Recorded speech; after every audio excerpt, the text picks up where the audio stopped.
Good evening, everyone. Thank you so much for coming out tonight. My name is Caitlin Saladino. I'm the Director of Strategic Development here at Brookings Mountain West. And on behalf of my colleagues Bill Brown, Ashley LeClaire, our Executive Director Dave Demore, and our incredible team of student researchers, I want to thank you all for coming out here tonight for our final talk in the Spring 2024 Brookings Scholar Lecture Series here at UNLV. I want to also take a moment before we get started to acknowledge our donors, without whose support we would not be able to do the outstanding events that we're able to do, like the one tonight, and all the work that we do throughout the year at Brookings Mountain West, so thank you.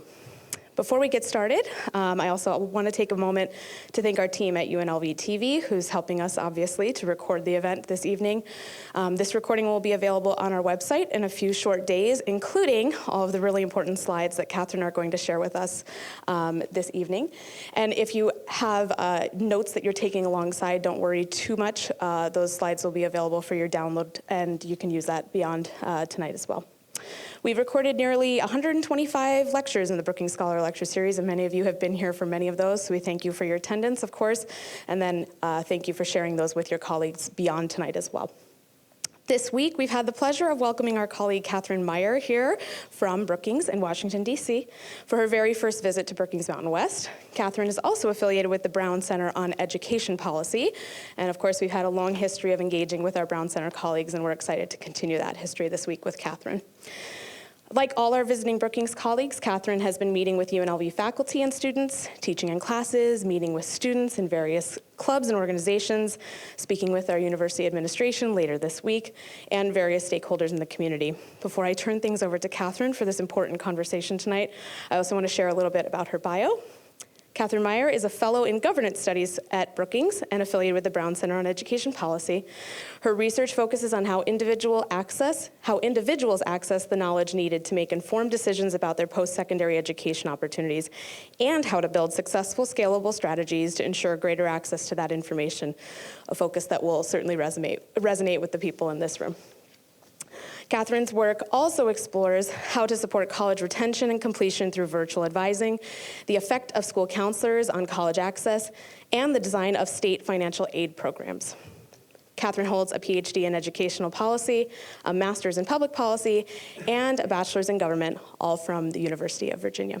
Like all of our lectures, if you can please reserve your questions for the end. We will have, of course, some time for me to run around with the microphone, capture your questions, and Katharine will answer those at the end. So keep your lingering questions until then. And without further ado, if you would help me in welcoming up Katharine Meyer.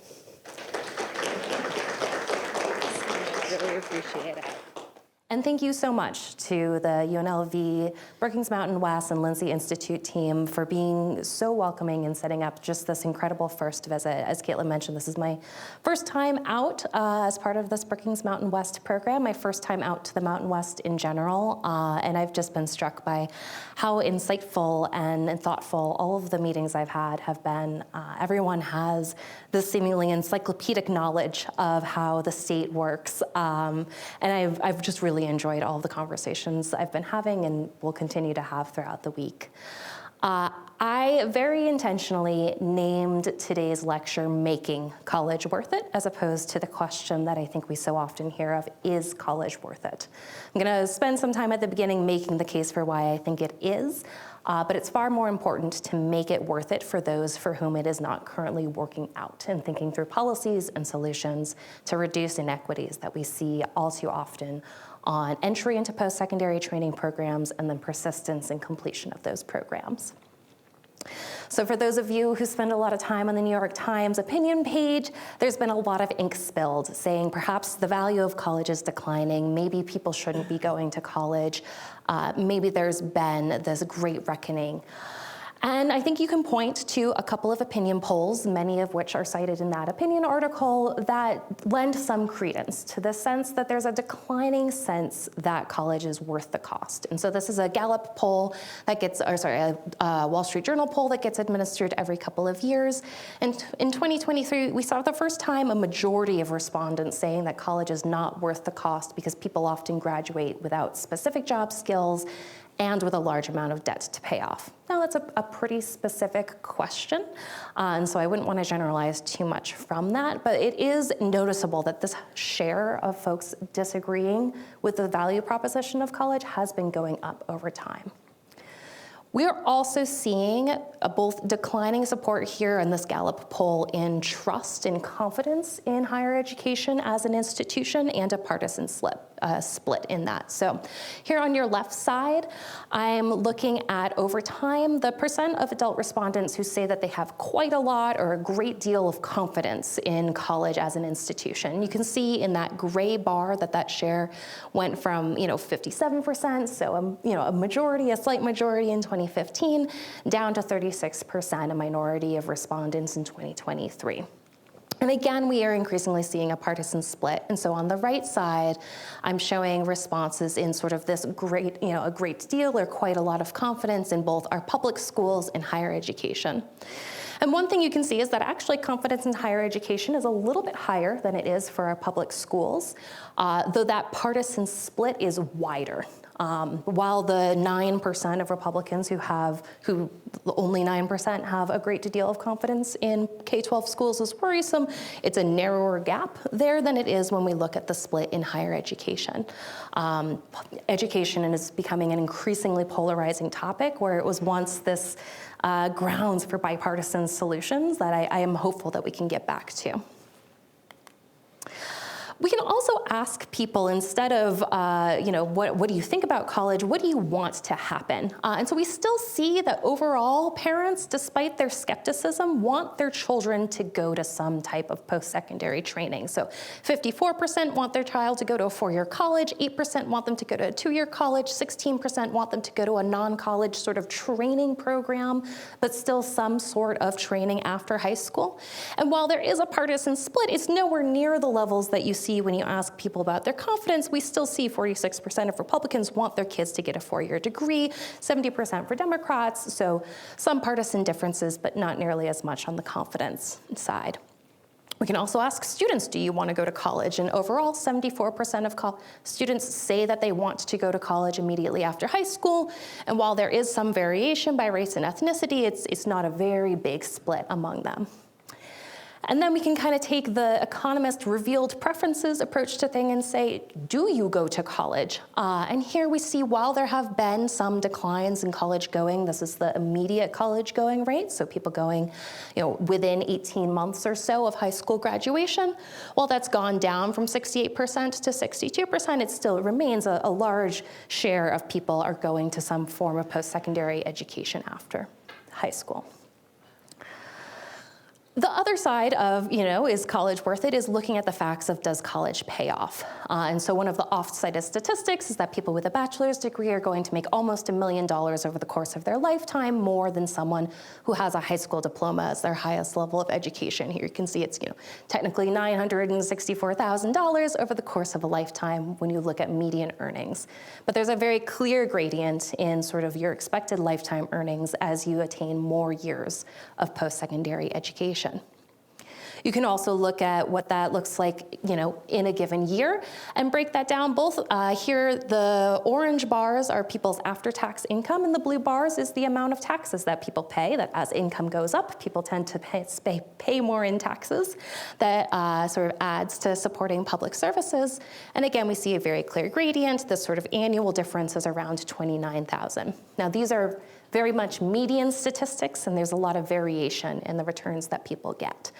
But we can also see this differential over time. And so here, looking from the 1990s to as recently as 2023, using the Federal Reserve Bank of New York data, we see that the gap is actually increasing, that this most recent $60,000 for BAs versus $36,000 for high school diploma is larger than this gap that it was in 1990. And in fact, and this is all in constant 2023 dollars, the sort of median earnings for a high school graduate has gone down over time. Now, as I said, there's a lot of variation here. So I was looking at the median earnings over a course of a lifetime in that earlier graph from the Georgetown University Center on Education and the Workforce. You can look at maybe sort of this worst case scenario. Say you were one of the highest earning people who has a high school diploma versus one of the lower earning people who has a bachelor's degree, and the BA holder might end up actually making about $400,000 less over the course of their lifetime. Conversely, you could be among sort of the lower earning high school graduates versus the higher earning bachelor's degree graduates, and the BA holder is going to earn $2.5 million more over the course of their lifetime. So it's not as simple as to say that college is automatically going to be the ticket to more income and more wealth over your life. There's a lot that goes into it, some of which I'm going to talk through today. It also varies considerably over the course of your lifetime. This is my attempt to make the scale actually readable compared to the figure that I downloaded. But you can see here that there's a smaller gap in income in these early years because it takes a little while for BA trajectories to ramp up and really hit their earnings potential, and that we see that often this wage difference is much higher in these prime earning years, the 40s and the 50s. Very excited for those prime earning years. You can also look at sort of not the income benefits of additional post-secondary training, but things like job structure. And so here we're looking at unemployment rates of individuals. This is grouped by race because there's a big racial component in unemployment rates, but within race you see a very strong declining likelihood of unemployment as individuals have more levels of education. That plays out for every group there. And then here we're looking at different levels of education and the likelihood that you have employer-provided health insurance. There's some within year or across year variation rather as different policies have shifted, but still you see this strong trend of more years of education, more likely to have this employment benefit of health insurance. You can also look at the activities that people do. We know that people who have a bachelor's degree or higher are less likely to smoke, and they're more likely to vote. Here's where we start talking about what are the mechanisms through which education is improving outcomes. It's pretty clear that the hypothesis for earning more money is that you're getting a job that pays more money. Here in the unemployment, you're more likely to get a job. Health insurance, you can think about the quality of the job. These sort of voting and smoking rates are more likely driven by peer composition and sort of access to who you're around. Something like smoking is really determined by who you're spending your time with. Voting is a combination of sort of who you're spending time with, a little bit of sort of the civic engagement work that we think of colleges as doing, but also the structure of jobs that give you the opportunity to take time off to go and vote in the middle of the week.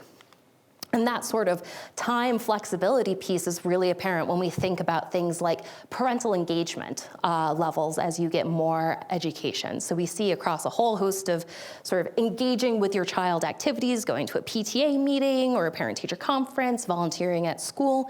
We see these stark gradients where more years of education, more likely to engage in the child enrichment activity.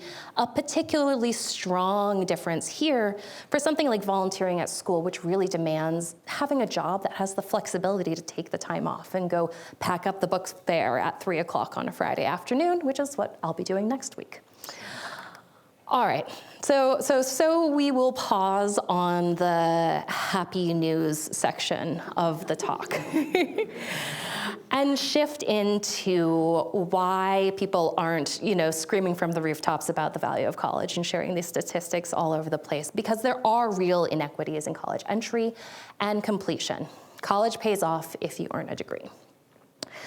And we are in the midst of a persistent college completion crisis. We have been trying to tackle this problem for a long time. President Obama, at the very early days of his first term, really made it a priority to target college entry and college completion. He said we were once again going to be the top producer of college graduates. We're going to have the highest share of individuals in their early years who have earned some sort of post-secondary credential. And as was announced in 2020, which was the target time that we would achieve that, we fell short of that college completion goal. And we are still short of that college completion goal. That's not to say there haven't been improvements. So if you look at this slightly difficult to read chart of sort of what we call, when you look internationally, tertiary completion rates for the United States. Here we see that we've gone up to 52% versus we were at 42% when President Obama set that goal. That's improvement. Other countries have improved. So it's not that we've really made a ton of progress in being top in the world, and we haven't hit what was then sort of stated as the 60% goal that a lot of the Obama administration, a lot of funders really dedicated their time around getting us toward. A lot of this push for increasing equity and increasing overall college entry and completion rates was driven by this work by Sue Dynarski and Martha Bailey, also around that same time, looking at sort of who goes to college, who graduates from college, and what are the real inequities here. And so this graph is looking at people in the blue cohort are people who are in their sort of early 60s right now.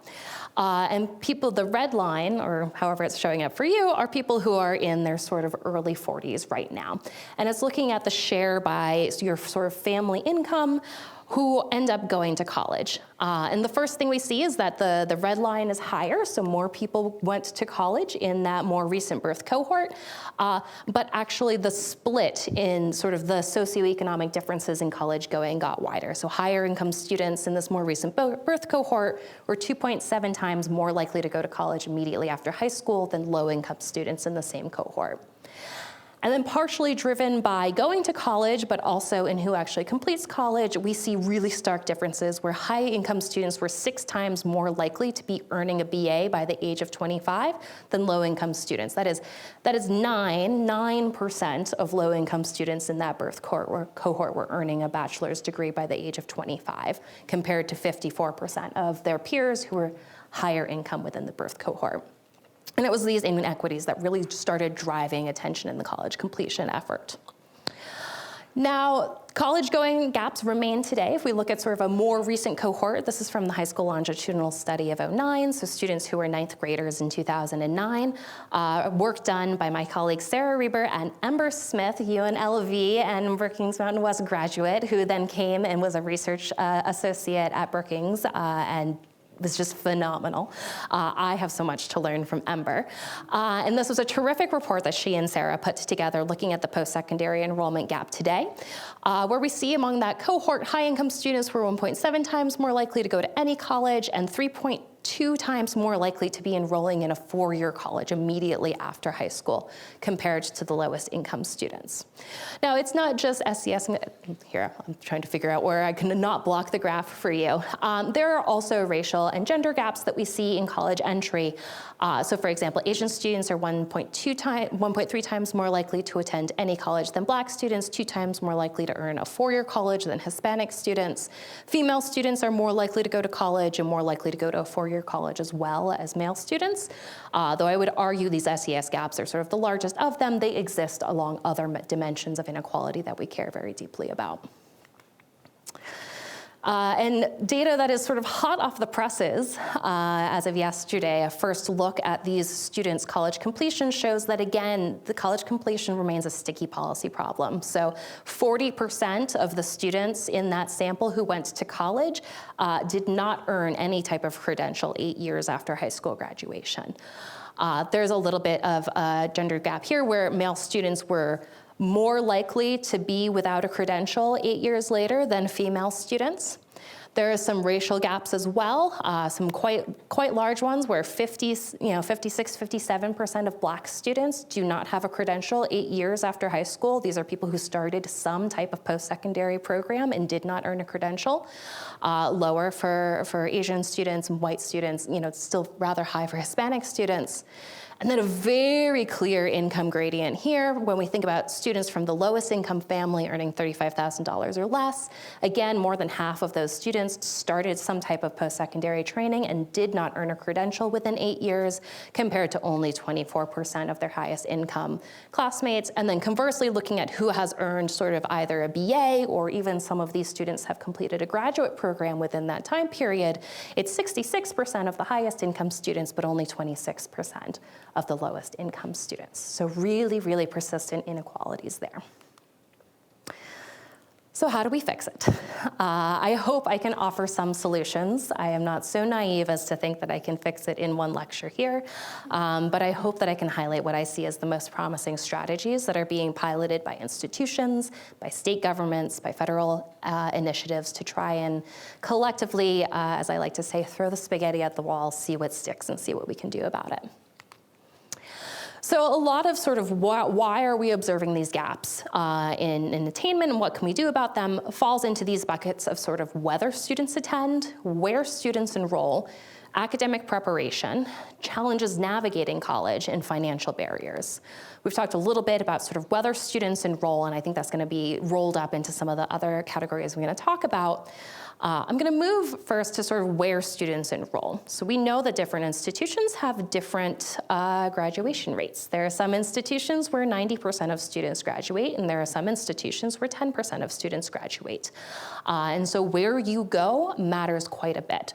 This is work done by Raj Chetty and his colleagues as part of the Opportunity Insights team, where you see for different types of institutions, here we're looking at the sort of correlation between your parents' income growing up and then your income when you're in your mid-30s. And the first thing that you will see is that this all sort of slopes upward. So sort of there's a positive relationship between your income growing up and your income, when you are an adult. That is a smaller correlation among the people who go to college.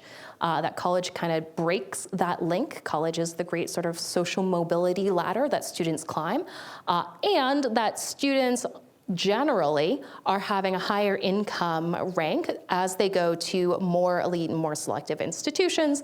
Again, better resourced institutions often. It is not always inherently something about the institutions themselves, but they're institutions that are getting generous support. They have large endowments. They can invest in the student supports that students need. They have institutional grant aid. They're able to address these other issues. And that's all part of the bucket of sort of where you go. We also have pretty good causal evidence. I don't have a graph for this. That when students are on the margin of being admitted to sort of a more selective or a better resourced institution, they do better. Students who are right on the margin between going to a 2-year or a 4-year college, the state of Georgia, for example, has a cutoff for eligibility to the 4-year colleges based on your high school academic preparation. Students who are just over that threshold, who are really similar to students who are just below the threshold, are dramatically more likely to attain a bachelor's degree, have much higher incomes later in life. There's a real causal effect of certain types of institutions on student outcomes. And so when we think about policies that talk about where students enroll, I've spent a lot of my time thinking about governing admissions, particularly in the wake of the Supreme Court ruling on race-conscious admissions and its use in how colleges kind of compose their incoming class. There's been a lot of state action around how institutions and how states are going to respond to that and expand access to institutions to the students who are most likely to benefit from them. So we're seeing, for example, bills across a host of states rolling back or forbidding states from using legacy admissions. They're saying if you can't give an advantage to students based on their race, then you can't give an advantage to students based on whether or not a parent attended this college. I think of these, and happy to discuss more in the Q&A, I think of these as policies that are probably the right thing to do, and I am skeptical that they're going to have a meaningful impact on the composition of who actually enrolls in colleges. When we think about who colleges are going to substitute those students for, I'm skeptical that that's going to look meaningfully more diverse than the students they were admitting under the policy. Another form of this is top X% plans, where states might say, okay, we want the public colleges in the state to serve the students of the state, and so you are obligated to enroll students who are in the top 5–10% of each graduating high school class. This policy works because we have segregation in our K-12 schools. And so by forcing colleges to take students from every high school, they are more likely to have a diverse class because students are racially segregated across K-12 schools in most states. There have also been policies around early action and decisions saying that colleges have to accept everybody through the regular decision portal. There's a lot of research that shows that the types of students who apply early to a college, often these policies can be committing. So if you apply, you have to enroll in the college. really preferences students who are higher income, who don't need to wait for their financial aid form and package to come back before they make selections among colleges. It's easy to commit to a college when you know that you can pay for it, and harder to do so when you don't know what aid you have available. And then a lot of discussion around SES-based affirmative action, which I think is good and important and addresses some of these SES gaps. Again, not convinced that it is going to address the sort of race composition of an incoming class necessarily, but is still an important policy when we think about expanding access across different socioeconomic statuses.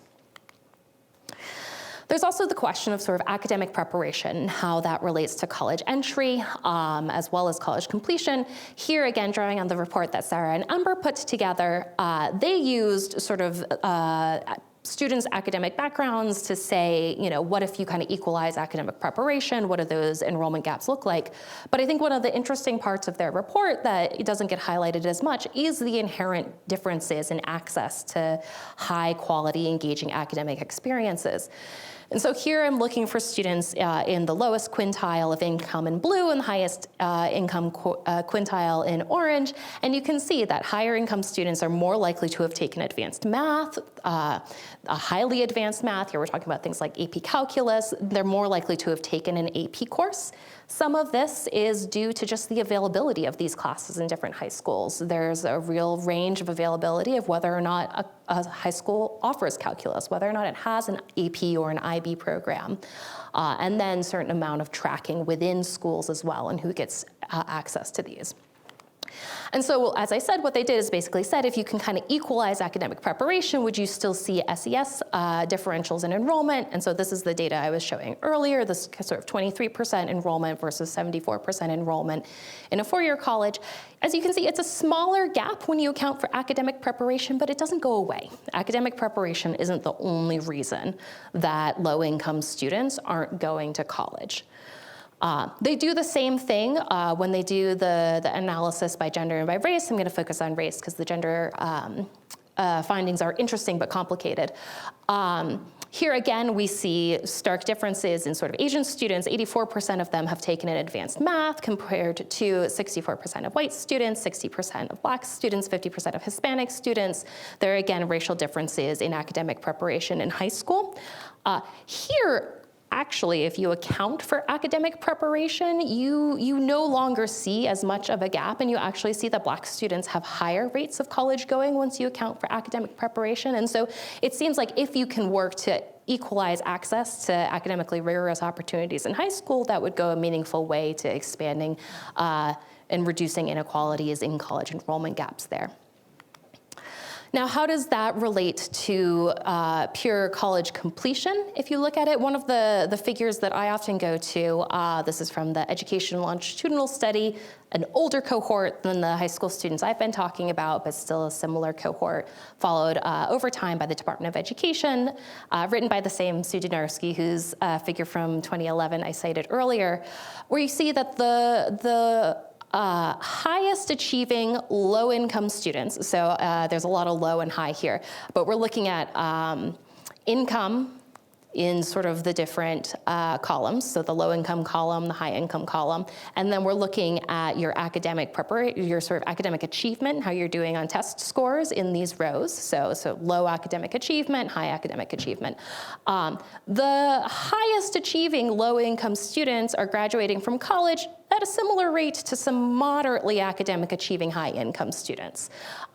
There's still some very stark graphs. And then if you look even among these high-achieving students, 74% of the rich high-achieving students are graduating from college compared to 41% of the low-income high-achieving students.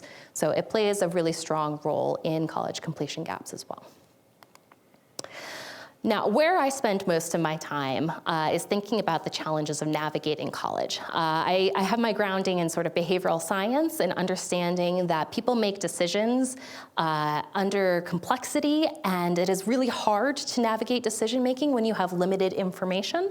And so we draw on heuristics and quick decisions, and we're not always making the best choices. We're trying to optimize on a quick time frame. And college is full of those types of decisions decisions and processes. College is complicated to navigate. UNLV is not the only institution that has a very long checklist of things to do after you've been admitted. But this is the type of information that, people who are trying to enroll in college encounter, and it is overwhelming, and it is really hard to figure out, what do you do first? Which of these long items are you supposed to do? Then when you get to figuring out what classes are going to count for your major, you have to figure out which of the humanities courses are going to count for that, what's a humanities course versus a social science course, and how are they going to count towards your degree? And then it comes time for financial aid and scholarships, and there are a host of deadlines that you have to think about when you apply for, and it's hard. It's particularly hard if you are, like me, a first-generation college student who does not have an adult in your house who knows how to do this, who is imparting this knowledge, who is telling you, go to office hours. You don't have to have a question, just go and say hi. That's how you network and make connections. That's not something that you inherently know, that's something you learn. That's social capital that you get from someone in your lives that people who are growing up low income or without exposure to other adults who have had a college degree just don't know how to do.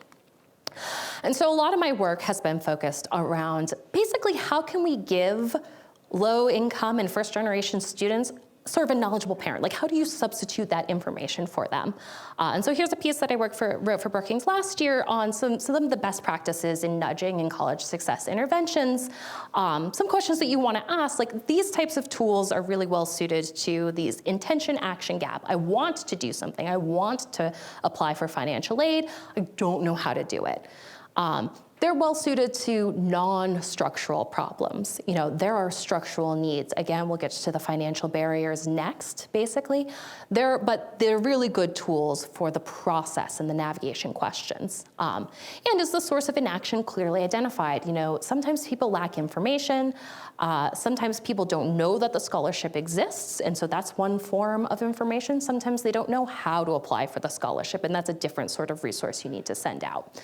And so these types of interventions should focus on really acute tasks, include actionable next steps, and then target student-specific needs is basically the gist of our work. A lot of the work I've done has been leveraging chatbots, not as fancy as the chatbots that have been coming out in recent years. These are sort of non-generative AI-driven tools, but in partnership with Georgia State University to see how can we leverage text, sort of smart, hyped-up text messages to guide students through the complex processes. And here it's a little hard to see, but we ran this at a 2-year and a 4-year institution. The Georgia State has a main 4-year campus and then affiliated 2-year colleges. And we see large increases in the likelihood that students filed the FAFSA when they received nudges from us that were prompting them with specific steps, reminding them of timelines, guiding them to the financial aid office, and really increases in the likelihood they register for next year when we send out timely reminders. What's nice about this sort of chatbot technology is you can really customize it to students who haven't registered yet. When we sent out the financial aid messages, we weren't bugging students who had already filed the FAFSA. That's just going to make the tool not useful for them. You use institutional data to figure out who is the population that actually needs outreach. I've increasingly been using this tool to support students through introductory college classes. Again, the navigation of college class is really complicated. It's hard to take a syllabus and break it down and figure out how the time management works with your very busy schedule that includes working, other obligations, other classes. Where do I prioritize? We send out customized weekly digests to students of the assignments coming up, our estimates of how long it's going to take them to complete the assignment, target it to where they are. Hey, it looks like you have a missing assignment from last week. Do that first, then do the assignments that are due this week. We found dramatic increases in a political science and an economic, like microeconomics course, in the likelihood that students earn an A, the likelihood they earn a B or an A, and a reduction in the share of DFW students who get a D or an F or end up having to withdraw from the class after the withdrawal deadline. So that's one set of sort of navigating the complexity of college. There is also another set of interventions that are really around the social psychological sense of coming to college. And helping students feel a better sense of belonging and a better sense of confidence in themselves. I was talking with a student group earlier, and my advice was to be confident in yourself and recognize the skills that you have. First-generation students are incredibly resilient. They have learned an entire system that other people just got the cliff notes from their parents. It is very difficult to do that and to do it well, and that is an incredible skill. And that's what a lot of these interventions focus on. So this is what's called a difference education intervention, where first-generation students were encouraged to reflect on their strengths as a first-generation student. My parents didn't go to college, they weren't able to provide me for advice, but there are other people who can provide that advice, and I learned I need to rely on my advisor. I learned valuable things about my experience reflecting on that. Students who go through that intervention as opposed to a control group have a higher sense of social fit, a better sense of social support. They feel more identified as sort of an academic, and they're more likely to earn higher GPAs at the end of their first year. They tend to do better in their classes. They complete more credits. And so a lot of these social psychological interventions are really powerful. Similar to the chatbot work I was doing, these sort of low-touch interventions that can have a really big impact. And then, of course, there are very large financial barriers. I won't be able to go through the exhaustive line of research that shows that additional financial aid increases college completion. Take me at my word that it does. And there are a number of state programs. This is some research. I'm going to forget what state this is, but from a great state that had a scholarship program that increased, I think it was New Jersey. There was a sort of step in eligibility where you got an additional $1,000 of financial aid, and it really increased four-year graduation rate, particularly at the public colleges and universities.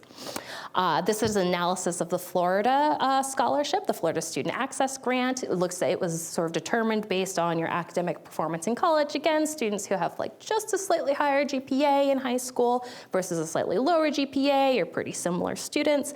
But when you get access to the grant, you're more likely to enroll in a four-year college. You're more likely to be enrolled the entire spring of your freshman year. It didn't really impact four-year graduation rates, but it had an increasingly large impact over time. So a large impact on five-year graduation rates and then on six-year graduation rates. And this has been replicated across many, many, many programs. And the sort of conventional $1,000 increase resulting in 3 to 4 percentage point increases in ultimate graduation. This was a particularly innovative intervention, again from our friend Sue Denarcy, who keeps popping up, called the Hale Scholarship at the University of Michigan, that mailed out information to students saying, guess what, you're gonna get free admission to the university. All you have to do is apply and finish up. Here's the kicker, it didn't cost University of Michigan a thing because they were targeting students who were already gonna go there for free. They were already gonna have their tuition and fees and a lot of cost of living covered by the Pell Grant, by existing state aid programs, from institutional aid. Maybe the college was going to have to kick in a couple $100s to make this true in the end. But this was just being excited, showing the students the information, and a really clear signal about they're going to have this cost covered, and resulted in a dramatic increase in applications to the University of Michigan. So 26% of the control students who didn't get this applied versus 68% of the students who got this really cool mailer, an increase in sort of their admission. Obviously, you have to apply to get admitted, and then an increase in ultimate enrollment at the university. And we'll stay tuned to see if that led to increases in completion, but I have every expectation that it will. Then there is the sort of, again, throw spaghetti at the wall approach, which is that we need to target all of these. We need to target academic preparation. We need to support challenges navigating college, and we need to support financial barriers. And the sort of industry model for this is the CUNY ASAP program that, as advertised, sort of doubles graduation rates. This is a really holistic wraparound service program. As I'll point out, it's costly to administer. It is full wraparound. It is advising support. You get an intensive mentoring experience. You get financial support for whatever your sort of city-specific need is. In New York, that was transit cards. In a replication in Ohio, it was gas cards. Whatever it takes for you to get to campus and go to class, you're going to get additional money for textbooks. You're going to get an additional scholarship. There are going to be some enrollment requirements, but there's going to be some preferred registration to make sure that you're getting the classes that you need to. And again, if we target all of these things, we see these really dramatic increase in the number of credits that students are getting semester over semester. It just increases over time. So in your first year, you're earning a few more credits. By year 3, you're earning 8 more credits. You look at this Ohio replication that they do, it's a 15.6 percentage point increase in earning a degree. That is huge. That's a really big effect. Again, this is expensive. It costs about $5,500 more per student. When you look at the per graduate cost, though, it costs them about $51,000 to produce a degree, as opposed to the standard of care now costs about $99,000 to produce a degree. It's expensive when you're not graduating people. When you are graduating people, it pays off. So as I reach the end, I'm going to argue just in time to miss March Madness that it's time for a full court press on supporting college completion. I love seeing these types of op-eds instead of, griping about the value of education. These are opinions from college presidents saying, there is value in my institution. It is worth the cost and then some. There is high value to the state of what we are doing, and we want you to recognize that. And I want to end with some happy notes from the sort of State Higher Education Executive Officers Association about what states are doing to really improve that value, improve access, improve completion. We're seeing really great efforts and investment in student services. Some of the text message interventions I've done can be really impactful. I think it's even more impactful when you have a really good advisor and you have advisors who have manageable ratios. So we see Indiana hiring student support coaches. We see Illinois investing in ending housing insecurity and giving students the money that they need to meet their basic needs so that they can show up and engage in class. We see that the State University of New York is taking that CUNY ASAP program and it's scaling it up to the SUNY institutions now that they have a rich evidence base of how it works at the CUNY system. We're seeing a real investment in adult learners and returning students. Something I haven't talked about here is that there's a real enrollment cliff hitting higher education in the next few years. We are 16, 17 years past the Great Recession and the fertility dip that we saw there, and there's a declining supply of 18-year-olds coming our way. And colleges know that it's important for the local economy and it's important for their viability as institutions to invest in supporting adult learners. So we're seeing re-engagement efforts. We're seeing grants that are specific to adult learners. We're seeing reaching out to students who have some college, no degree, trying to bring them back, figuring out what the post-secondary credential is that they need to keep going. We're seeing a lot of effort in supporting high school students too as they make this decision. It's still very important to target these 18-year-olds. A FAFSA completion core in New York is desperately needed right now as we try to get students to fill out the form and get the aid that they are entitled to. And then broad campaigns to go to college, trying to sing the song and sell the value of going to college across different states. There's a way to go. You know, we are motivated to do this work because we know that by 2031, 72% of jobs are going to require some form of post-secondary training. And we're not there yet. And not all states are there yet. But I think that we can be. There are proven solutions out there that have been rigorously evaluated. We know that we can get students to college. We know that we can get them to complete. It will cost money, but it takes all of us to commit and sing the song for why we think college is important. I will come back as many times as you all will have me to deliver this lecture and to talk more about this, and excited to continue the conversation now.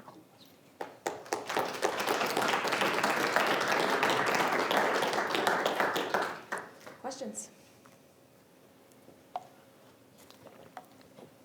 Hello, my name is Frank. So I just have a quick question.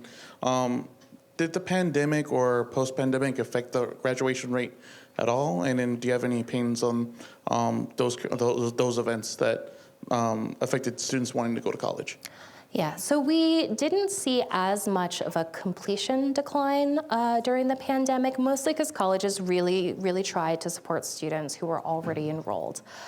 What we did see is a big decline in who was going to college. So the biggest dip was among community college students. There's a dramatic decline in two-year enrollment. We're starting to see that trend upward. Sort of the latest results suggest we had our first kind of year-over-year increase in college going, which is remarkable because even pre-pandemic there was that slight decline that I was showing in college enrollment overall. We're still not at pre-pandemic levels though, and it is the students who are right on that margin of community college enrollment who are most impacted. So thank you for this. I love that you provided so much information about why a college education is so important, because then I can tell my students, like, it's still really important that you're going to college. Yeah. One of the things I was thinking about was the category of Asian. Mm-hmm. And so I was wondering if you could talk more about which Asian ethnic groups have those highest achievements and which Asian ethnic groups are still struggling to go to college. Yeah, I think it's tremendously important. Instead of trying to answer that, I'm going to point you to the best resource on this is from the Common App. Folks there have done a tremendous job disaggregating the racial categories because they gather a lot of nuanced information, not just about these high-level race categories, but various countries of association, basically. And so they'll look and they'll show across every measure, both sort of the academic preparation across different Asian categories, all Hispanic origin categories, as well as the college application behaviors of those students. And you do see there's quite a lot of diversity within these high-level categories that the federal data isn't able to really collect and get good information on, but a place like the Common App or the College Board as well could probably do some of this disaggregation as well. Those are the places where you'll see the best information on that. So I think wraparound services are amazing, right? And that's colleges and universities getting more people on board with assisting students. Where I see a real pain point is in transfer articulations. And so I was wondering if you could speak to any ideas you've seen, because that to me is hitting the academy at its heart. So we have trouble articulating people in here because departments will say, oh, well, that English 101, my English 101 is better. And so I'm going to just give you elective credit, and then people max out on their elective credit. So it's almost, from where I'm sitting, kind of a pride thing within departments. And so I don't know if you've seen that, you've seen systems that are getting better at mandating we articulate on a one-for-one. Yeah, I mean, I know Tennessee in particular has done a lot of work around this and trying to get everybody on the same page. But you're right, there's a fierce independent streak in higher education, and nobody likes to be told what to do. We published a really interesting piece a couple of months ago that is not quite the same, but it was along the lines of this sort of informational intervention, a little similar to that Hale intervention where it was saying college is free. It was basically the promotion of a guaranteed admission program in the Commonwealth of Virginia, basically that said as long as you meet a certain GPA requirement and fulfill the basic credits at the community college, you're going to get guaranteed admission to these highly, highly selective institutions, the University of Virginia, William & Mary, Virginia Tech. I am obligated to give Virginia Tech a little bit grief as a UVA grad, as our sports rival, but still a very good institution for students to go to. And that guaranteed admission program really increased the likelihood of transfer. And so a lot of it is just being clear with the students and hopefully getting them to institutions that can then find a way to help them navigate through which classes are going to get accepted and not. But I think you're right. A lot of states are really struggling with this, and there's a lot of opportunity for national membership associations to put out best practices, for National Governors Association to put pressure on the governors to make this a priority within their state. Those sorts of public pressure campaigns. I want to piggyback on. Yeah.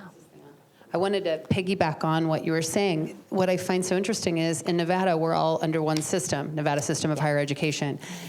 It shouldn't nearly be the battle that it is, where even in California, Cal State, from the state schools to the UC schools they have lock agreements. They want kids to flow through. It's all one state. And yet here, we can't have someone transfer from CSN to UNLV without standing in a line and having a woman stamp a piece of paper to allow them to do this. And yet the person who's going through that effort is, generally speaking, a first-generation Latino African-American student who already feels like there's a barrier standing in front of them. This is a conversation we have internally at the Fulfillment Fund on a regular basis. If our state can't get this right, then we may as well just close down those 2 years, because the kids want to transfer. They want to feel like it's a flow. I mean, I'm even going to throw another example out there. At CSN, you can't get classes, so you'd think you could go to Nevada State and that they would accept that because there's none available. And you might have an availability of a particular class, and it's impossible. Again, all the same state dollars, all under the same system. Do you have any advice other than, like, we really do need to wake up and fix this? It's probably this, like, the saddest thing to hear, that if our employees at the Fulfillment Fund don't fill out that paper and have the student walk in with something that's already pre-done, they're going to sit in la-la land for I don't know how long. Yeah, I think you're right. It so depends on the state context and what the political power is to really push there to be a cohesive system. I think the statistic is something like 14% of students who start at a community college and want to transfer, only 14% of those students ultimately earn a 4-year credential. There are a lot of barriers along the way, but certainly the transferability of credit is a huge portion of it. I wish I had a better answer other than, like, I will stand and talk in front of anyone that you want me to talk to, and tell them how important it is and how awful it is for the state. The students need additional training. They want to get additional training. The state is going to benefit from that additional training and the additional taxes they're going to pay with the higher paying job that they get. And frankly, to tell them it's embarrassing when a state can't get it together and help students through that. Put some peer pressure on it. I'll help out. Thank you, Catherine. Could I ask, sorry if I missed this, but does your data does not include the for-profit university scenarios, which a lot of students suffer under? That's a great question. So depending on the figure that I was showing, some of it will include for-profit student graduation rates, and some of it is going to be looking more at the nonprofit sector. It's absolutely true. The for-profit sector, on average, leaves students with a less likelihood of graduating. They're more likely to accrue debt. They tend to have worse employment outcomes. Those credentials are not valued as highly on the labor force market. And it is for those reasons that there's been an increase in federal regulation around which institutions are allowed to, they can't really shut you down, but they can shut off your access to federal financial aid, which is how a lot of these institutions are funding themselves. And so that's where we've seen a lot of federal policy. So the Biden administration made a big push to revive this gainful employment regulation that was initially passed under the Obama administration. As we talked in class on Monday, a really interesting story about the federal rulemaking process, but basically saying that if you are leaving students with a really bad debt to income ratio, we're not going to give you federal dollars to do that. And that sort of just shuts down those institutions. And we even saw, even though the Obama era regulations never really went into full effect because they were rescinded under the Trump administration, a lot of colleges, even in anticipation of having their access removed to federal financial aid removed, shut down. Just because they were on sort of the warning list. So those can be really impactful ways to get the bad actors out of the market. There are some nonprofit for-profits out there that do good work, but on average, not great outcomes. Hi. So you came to my class earlier this week, and we talked about college affordability. So I wanted to build on that and ask you what your policy wish list would be. If all political will was there, what do you believe should happen? And then obviously, since our political will isn't always where it should be, what are some transitional policies that you might support? Yes. That's a great question. I love it when I have a magic wand and I can solve everything. Honestly, education is every policy. And so truly, if you want to make an impact, whether it's higher education or especially K-12 education, you also just need to take care of people's basic needs. And so we need better support for college students to be able to access public benefits. There's been historic barriers to college students accessing SNAP benefits. There were some really great improvements to that process during the pandemic that then got scaled back. And so now there are legislative efforts to try and reinstate their sort of expanded eligibility, making it easier for them to be automatically eligible for those public benefits. I think that's on a wish list, but I think it's doable, it's achievable. Along those lines are things like doubling the Pell Grant. We should be investing more in grant aid to support students to go through colleges. There have been some efforts to increase the Pell Grant. I have a piece out this morning sort of reviewing the fiscal 25 budget proposal that I think doesn't go far enough in trying to increase the Pell Grant. It's the crown jewel of the federal financial aid system, and we should be doing everything that we can to really increase that. I'm giving you the most boring wish list because I'm actually suggesting things that I think are doable. I don't know that we'll be able to double Pell, but we can increase Pell and we can expand who gets access to Pell. And also investing in additional R&D and building this rigorous body of evidence. Again, something that we see on the wish list and where I think we actually have bipartisan support is in expanding things like the post-secondary student success grant program that gives colleges resources to scale up these strategies and build a body of evidence.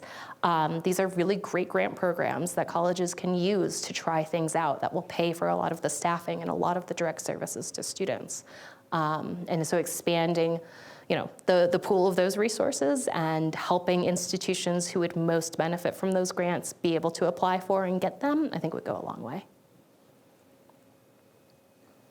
That was a really good question.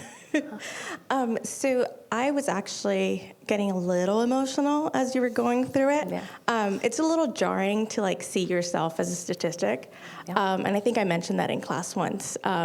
But the wraparound approach here at UNLV, we recently got the Veterans Upward Bound grant through TRIO because I wasn't able to afford paying for college when I graduated. I'm actually part of that 2009 ninth grade cohort. There you go. So congratulations. Thank you. But I'm back at school. I'm considered a high-risk adult learner because I've been away from UNLV for more than 5 years. And the reason why I'm able to come back to school is because I enlisted in the military after not having had access, not just access, but the knowledge of what was available to me, the Pell Grant, the scholarships, everything that I could have utilized at 18 years old that I had no idea. I'm now encouraging people, go find scholarships, go find whatever it takes to go back to start school so that you don't have to stop, go back, stop, go back. This is my third time back at UNLV. And it's just, I really appreciate the knowledge of being able to see it and being able to spread that to, I'm a student worker for VUB now. I'm self-proclaimed student ambassador. So I go and I tell my veteran community, hey, you can go back to school. You can use your GI Bill and you can qualify for the Pell Grant. Because a lot of our veterans are first generation, low income after transitioning from the military. So I don't know if your research reflects that or includes veterans, but that's one of the things that I've noticed is we fall under those statistics more often than not. So just wanted to say thank you, and I appreciate that. Well, thank you, and you're going to do it. You're going to do it. I have to. Right? It's going to be great. So I think that's hugely, hugely important, and thinking through tying back actually to the point that Bill made around for-profit institutions, one of the biggest things that is giving the GI Bill a negative return on investment is high enrollment in the for-profit sector. Because again, veterans they're older, they're adults, they have lives, they're looking for a college that is flexible to where they are, not trying to make themselves fit into this antiquated system of scheduling classes. And often what the for-profit sector does well is it finds a way for college to fit however you want it to be. not always giving you good results, but it will be available online, it will be available on the weekend, it will be available on evenings, and I think we're increasingly seeing the nonprofit sector adapt and institutions do a better job around scheduling and helping students like that. Happy to share additional citations. I think the folks out of West Point have done a tremendous job researching things like the GI Bill. Mike Kofod was there, and he's at the University of Tennessee now, and has done a tremendous amount of work looking at sort of the returns to different programs. But veterans are students who are also facing the same complexity of navigating. My advisor, Ben Castleman, has done some randomized controlled trials with exiting veterans, trying to help guide them to nonprofit institutions as opposed to for-profits, to better resourced institutions, some of these same nudge interventions. They don't always scale up. Information is not always enough. And so we do need to have a structure and a system that's ready to take students. Then I can start sending text messages and help you through it, but a lot of it is structural and building systems that work for students. First, I just wanted to say thank you. This is very informative, and I really appreciate your time. But also, my question is particularly looking at the systems that are already in place within university, like in university settings. So specifically thinking about like mental health care systems, as well as disability resource centers and different like tutoring places on campus. One really common barrier that I see for a lot of students is even knowing that those exist, knowing how they can work together and work to support students in being able to graduate. And so I guess I'm curious from your perspective, is there something that you've seen done at other universities that help increase student use of those already existing supports? Yeah, I mean, I will say some of this nudge work that I've done, that's like tailor-made for that kind of problem, where a service exists and you have not enough people who would benefit from it taking it up. That's where what we know about sending students targeted, customized, timely information on a modality that works for them is hugely important. So a lot of my work is on text messaging. Maybe we're all over text messages because you get 1,000 of them a day and half of them are from your dentist. And it's hard to remember, like to pay attention to the one from me saying that you should go to the tutoring center. Maybe there's another modality. Maybe I need to Snapchat or TikTok. I'm gonna sound really old the more I talk, so I'm gonna stop. But thinking about like what works for students, I think that's exactly the kind of problem that those types of interventions work really well for. If you'll all take a moment to please join me in thanking Katharine Meyer for this really interesting conversation today. Thank you so much. Katharine will be here afterwards to answer any of your lingering questions. Before you go, I just want to acknowledge someone who's in the audience who our last question actually came from. It's Mallory Constantine, who is here. She is our inaugural Robert E. Lang Fellow, representing doctoral students here at UNLV. We are so excited to have had her as our fellow this year, and she's actually concluding her fellowship year in just a few short weeks. April 30th at 4:00 p.m. here. It's a Tuesday. If you would mark your calendars and be here in attendance for her fellowship talk to conclude her year, we would appreciate it very much. Mallory's research looks at at-risk youth, and obviously her question reflects some of the questions that she's been thinking about with her dissertation. So for all of you, thank you so much for coming out this spring to our Brookings Scholar Lecture Series. It's been a pleasure having you. Stay tuned. We'll have a whole new lineup in the fall, and otherwise, we will see you then. Have a great night, everyone. Thank you.